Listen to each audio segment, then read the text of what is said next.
the spark that lit the fire, the morning sun cast golden light across the wheat fields of New Haven Colony, where children played between the rows of grain that swayed in the artificial breeze. Maya Chen, 8 years old, with bright, curious eyes and braided black hair, ran through the fields with her friends, their laughter echoing across the peaceful settlement on Kepler 4 for 2b. She wore a simple blue dress that her mother had sewn from earth cotton, and around her neck hung a small pendant shaped like Earth's moon, a gift from her grandfather before the great journey to the stars. New Haven was humanity's pride, a perfect example of what they could build when left in peace. The colony housed 50,000 souls who had traveled 27 light years from Earth to create something beautiful. They grew food, raised families, and sent regular reports back home about their progress. The Zephyrian Council, the galaxy's governing body of 12 alien species, had officially recognized their right to exist here. Everything was supposed to be safe. Maya's mother, Dr. Lisa Chen, worked in the colony's research center, studying the unique properties of Kepler 4 for 2b's soil. Her father, Marcus Chen, maintained the atmospheric processes that kept their small world habitable. They were ordinary people living extraordinary lives among the stars, building something hopeful for future generations. Maya attended school, with children from dozens of Earth nations, learning mathematics, literature, and the careful art of hydroponics that kept their world green. But on this particular morning, as Maya played in the fields, dark shapes appeared in the sky. The Zephyrian Council's inspection vessels descended through the atmosphere like falling meteors, their hulls gleaming silver and black. These ships were massive, each one larger than New Haven's central district, bristling with sensors and weapons that could reduce the entire colony to ash in moments. Council Speaker Thane, a tall reptilian being with scales that shifted from green to grey, emerged from the lead vessel. His species, the Zephyrians, had ruled the local galactic sector for 3,000 years. They were ancient, proud, and absolutely convinced of their right to control lesser species. Thane's 4 arms moved with precise grace as he activated his translation device, and his voice carried the weight of absolute authority. "Humans of New Haven," Thane announced, his words broadcast across every communication device in the colony. "We have detected unusual energy signatures from your settlement. This requires immediate investigation under Galactic Code 847-U. Will submit to inspection procedures." Colony Administrator Janet Price, a grey-haired woman who had once been a diplomat on Earth, met the council delegation at the landing pad. She had reviewed the proper protocols dozens of times, always hoping she would never need them. The inspection was supposed to be routine, a simple scan of their facilities to ensure they weren't developing prohibited weapons or technologies. "Speaker Thane," Price said with a respectful bow, "New Haven Colony welcomes the Council's inspection. We have nothing to hide and will cooperate fully with your procedures." But something was wrong. The Council soldiers, tall insectoid creatures called Montari, moved through the colony not like inspectors, but like hunters. Their compound eyes swept over everything with mechanical precision, and their chittering communication sounded aggressive. Urgent, they herded colonists into the central square, separating families and creating fear where moments before there had been only peace. Maya had been playing near the research center when the soldiers found her. She tried to run back to her mother, but a Montari guard's for arms swept her up effortlessly. Maya struggled and cried out, but the creature's grip was like steel. Other children were being gathered too, but Maya was different. The pendant around her neck, The moon-shaped gift from her grandfather was actually a quantum communicator, one of several hidden throughout the colony. This child, Speaker Thane said, his reptilian features twisting into what might have been a smile. She carries prohibited technology. This confirms our suspicions about human activities here. Dr. Chen pushed through the crowd of colonists, desperation clear in her voice. That's just a family heirloom. Please, she's only 8 years old. She doesn't understand what's happening. Precisely why she will be useful, Thane replied coldly. Children cannot lie as effectively as adults. She will tell us about the weapons you're hiding. The quantum communicator around Maya's neck was indeed more than it appeared. Her grandfather, Admiral Jonathan Chen of Earth Defense Command, had given it to her as a precaution. It looked like simple jewelry, but contained technology that could instantly transmit a distress signal across dozens of star systems.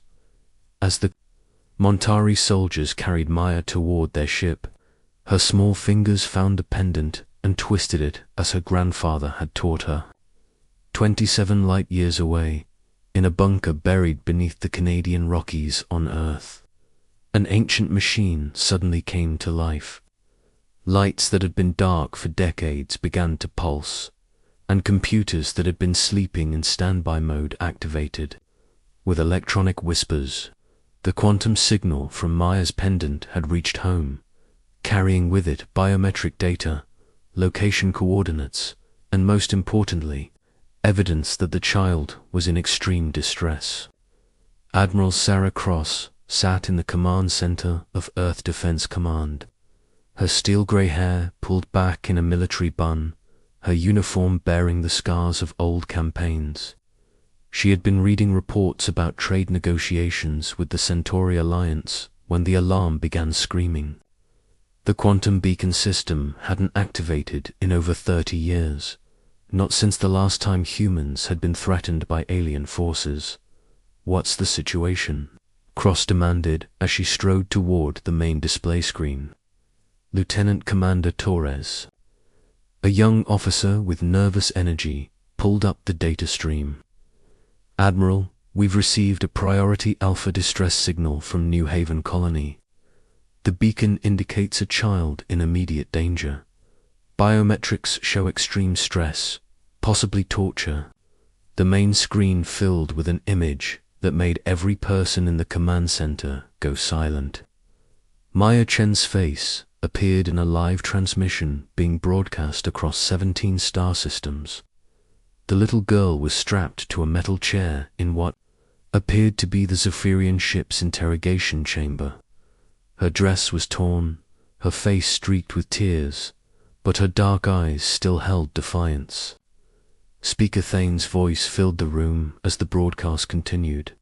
"Human child, you will tell us about the weapons your people hide. Your colony shows energy patterns consistent with prohibited military technology."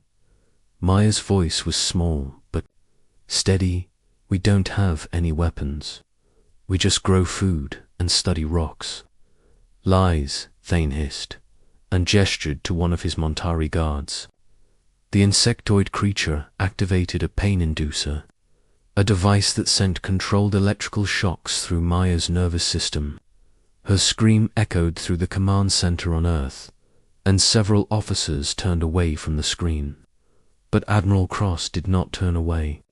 She watched every second of her granddaughter's torture, her jaw set like stone, her hands clenched into fists.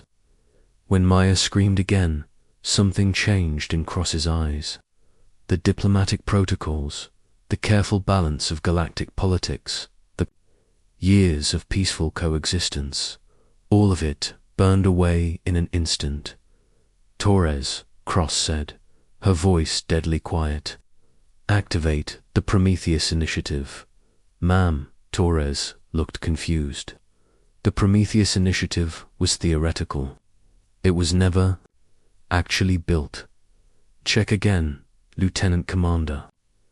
Torres's fingers flew over his console, accessing classified files that required the Admiral's personal authorization. His face went pale as he read the data.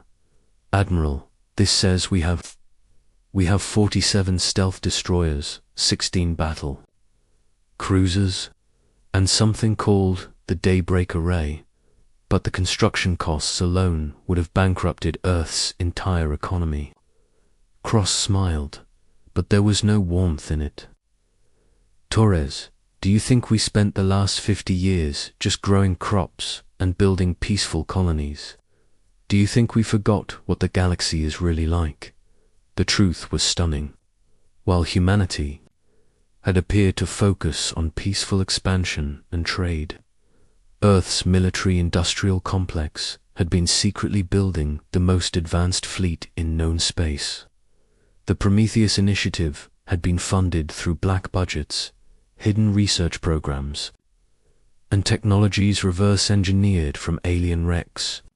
Humanity had learned from their early encounters with hostile species that peace was only possible when backed by overwhelming force. "Ma'am," Torres said, his voice shaking slightly. "Orders." Admiral Cross looked at the screen where Maya was. Being tortured again, her granddaughter's screams cutting through her heart like shards of glass. The little girl who used to sit on her lap and ask about the stars was now crying in agony, because aliens thought they could intimidate humanity through the suffering of a child. "Send a message on all frequencies," Cross ordered. 10 seconds. "Maximum clarity, broadcast to every system in this sector." The recording that went out across the galaxy was simple, delivered in Cross's calm, professional voice that somehow made it more terrifying than any scream of rage could have been. "To the Zephyrian Council and all who witnessed this transmission, you have harmed one of our children. This was a mistake. We are coming." The message lasted exactly 10 seconds. No threats, no demands, no negotiation, just a promise. 40 minutes later, the Zephyrian Council's forward outpost at Delta Serpentis went dark. No explosion, no battle, no warning. The stealth destroyer, Retribution, had simply appeared, eliminated every living thing on the station, and vanished back into the darkness between stars. The only thing left behind was a single human transmission. "This is what happens when you hurt our children." The galaxy had not seen humanity's true face in decades. They were about to remember why that was a blessing, when humanity showed its true face. Speaker Thane stood in the command center of his flagship, the Dominance, watching the destruction reports stream across his displays. The Delta Serpentis outpost had been completely annihilated in what appeared to be a surgical strike. 47 Zephyrian crew members gone in moments. No survivors, no witnesses, no evidence except twisted metal and the human message left behind. "Impossible," Thane hissed, his scales shifting from green to angry red. "Humans are merchants and farmers. They have no military to speak of. This must be some kind of trick." His aide, a nervous young Zephyrian named Kess, pulled up intelligence. "Files on human capabilities. Speaker, our records show they disbanded most of their war fleet decades ago. Their technology is primitive compared to ours. They shouldn't be capable of this kind of precision attack." But Thane was beginning to understand that their intelligence was wrong. The Delta Serpentis strike had been flawless, every sensor disabled, every weapon system neutralized, every crew member eliminated without damaging the station's core structure. This wasn't luck or primitive cunning. This was military precision that rivaled the best Council special forces. "Summon the Grand Fleet," Thane ordered. 200 vessels. "We will show these humans what happens when they dare to threaten the Council." Within 6 hours, the largest Sephorian battle fleet in a century was assembling at the edge of human space. massive dreadnoughts, each capable of destroying entire cities, formed defensive formations alongside smaller cruisers and fighter squadrons. The combined firepower could have reduced Earth itself to molten slag in a matter of hours. Admiral Cross watched the fleet's approach from the bridge of her flagship, the Terran Dawn. The ship was invisible to Council sensors, wrapped in stealth technology that bent light and absorbed scanning beams. Around her, 46 other stealth destroyers waited in perfect silence, hidden among the asteroids of the Kepler 442 system. Admiral, her tactical officer, reported, "Council fleet is entering the system. 200 vessels, standard Zephyrian formation. They're heading directly for New Haven Colony." Cross nodded. The plan was working perfectly. Let the Zephyrians think they were dealing with terrified farmers. Let them believe their overwhelming numbers guaranteed victory. Humanity had learned patience from decades of watching and waiting. On New Haven Colony, the evacuation was proceeding according to protocol. The colonists had been moved to underground shelters that could withstand orbital bombardment, and the surface installations had been rigged with holographic projectors to make them appear fully populated. From space, it would look like 50,000 humans were cowering in fear, waiting for the Council's mercy. Maya Chen was still aboard Speaker Thane's flagship, but she was no longer alone. Her mother, Dr. Lisa Chen, had been brought to the interrogation chamber to watch her daughter's continued torture. The Zephyrians believed that threatening the mother would break the child's resistance, but they had misunderstood human psychology. Maya wasn't breaking, she was getting angry. "Tell us about the weapon that destroyed our outpost," Thane demanded, activating the pain inducer again. Maya's scream echoed through the ship, but this time she spoke through gritted teeth. "We don't have weapons," she gasped. "But my grandma does." Thane paused. "Your grandmother?" "Admiral Cross," Maya said, her 8-year-old voice filled with pride despite her pain. "She protects people, and she's coming for you." The Zephyrian speaker felt a chill run down his spine. He had assumed Cross was just another human military officer, but the child's confidence suggested something more. Before he could respond, his communication officer burst into the chamber. "Speaker, the human fleet has been detected. They're everywhere." The asteroid field around Kepler 442b had seemed empty moments before, but now it came alive with human warships. The stealth destroyers shed their cloaking fields simultaneously, revealing sleek predators that had been waiting in perfect ambush positions. But these weren't the only surprises humanity had prepared. Weapons platforms that had been disguised as asteroids powered up, their energy signatures blazing across Council sensors. These weren't ships at all, but massive orbital cannons that had been secretly deployed throughout the system over the past decade. Each platform carried enough firepower to cripple a dreadnought, and there were dozens of them. "Evasive maneuvers," Thane screamed into his communicator. All ships, prepare for his words, were cut off as the first wave of human fire reached the Council fleet. The orbital platforms fired in perfect synchronization, sending lance beams of concentrated plasma across millions of kilometers of space. The beams struck with surgical precision, targeting engines and weapon systems rather than crew quarters. Humanity wanted to disable, not necessarily destroy, but the Zephyrian fleet fought back, and that changed everything. "All units," Admiral Cross's voice came over the human fleet's communication channel, calm and professional despite the chaos around her. "Council forces are firing on civilian evacuation shuttles. Authorization granted for Operation Starfall. Operation Starfall was humanity's answer to overwhelming numbers. Instead of matching the Council fleet ship for ship, the human vessels used their superior speed and coordination to create a three-dimensional death trap. Stealth destroyers raced between the larger Council vessels, their weapons targeting critical systems while their point defense systems intercepted return fire. The orbital platforms shifted targets, no longer aiming to disable but to destroy. Zephyrian dreadnoughts, ancient symbols of Council power, began exploding in brilliant flashes that lit up the darkness of space. Each explosion took with it hundreds of crew members who had thought themselves invincible. Impossible, Thane roared as his fleet died around him. How are they doing this?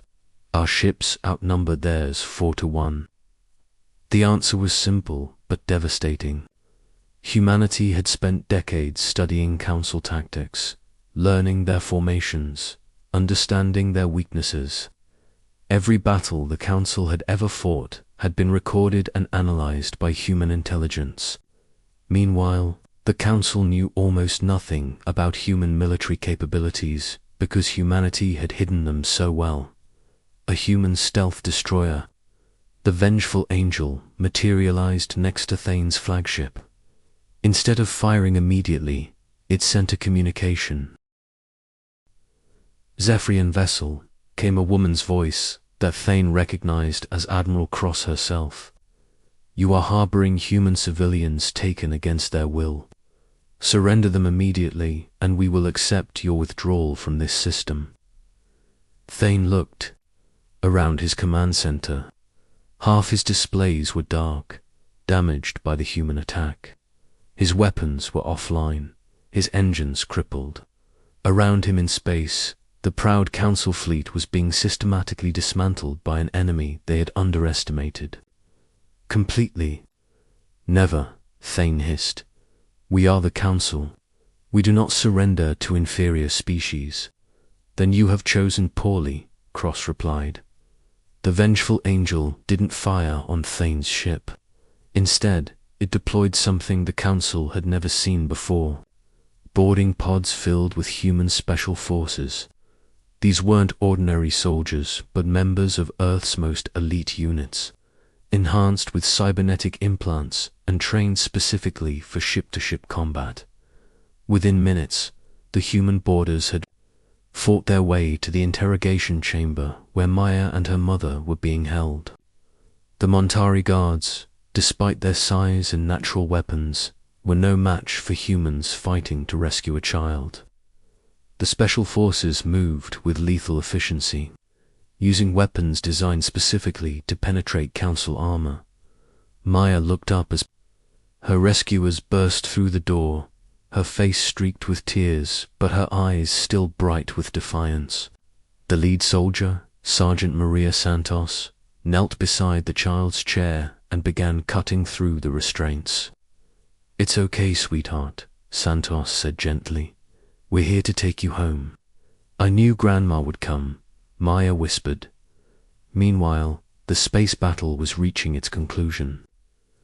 Of the 200 Council vessels that had entered the system, only 19 remained operational. The rest had been destroyed or disabled, their crews either dead or adrift in emergency pods. The human fleet had lost exactly 0 ships, though. Several stealth destroyers had taken damage from desperate Council fire. Admiral Cross opened a channel to all surviving Council vessels, her image appearing on every screen in the system. She looked older than her years, her face marked by the weight of command, but her eyes burned with the fire of human determination. To all Council forces and any who witnessed this transmission, she began. "Today you learned that humanity is not as weak as you believed. We have tolerated your governance because it brought stability to the galaxy, but we will not tolerate threats to our children." She paused, letting her words sink in across the star systems where the battle was being broadcast live.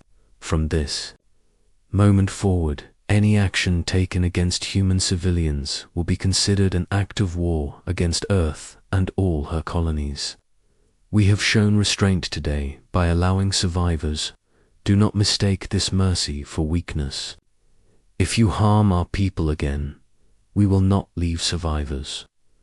The threat was clear, backed by the burning wreckage of the Council's finest fleet. Across the galaxy, alien civilizations that had viewed humanity as harmless traders began to recalculate their strategic assessments. The humans had been hiding in plain sight, building weapons while pretending to grow crops, preparing for war while speaking of peace, as the surviving Council ships limped away from Kepler-4 for to be. Maya Chen was finally reunited with her parents. Aboard the Terran Dawn, she ran into her mother's arms, then looked up at the tall, stern woman in the Admiral's uniform. "Grandma," Maya cried, launching herself at Admiral Cross. For the first time in hours, Cross's expression softened as she caught her granddaughter in a fierce hug. "I'm sorry it took so long, little star," she whispered, "but no one will hurt you again." Maya pulled back to look at her grandmother's face. "Grandma, were those really our ships? I didn't know we had so many." Cross smiled, an expression that was both sad and proud. "We built them to protect people like you, Maya. Sometimes the best way to keep peace is to be ready for war." The galaxy would never be the same. The Zephyrian Council's authority had been shattered in a single battle, and humanity had revealed itself as a major military power. Other species would have to choose: respect human sovereignty or face the consequences of a species that would cross the stars to protect a single child. But for Maya Chen, safe in her grandmother's arms aboard a human warship, the most important truth was simpler. When she had needed them most, her people had come for her. They had lit up the stars with fire and fury, all because one little girl had twisted a pendant and called for help. That was what it meant to be human.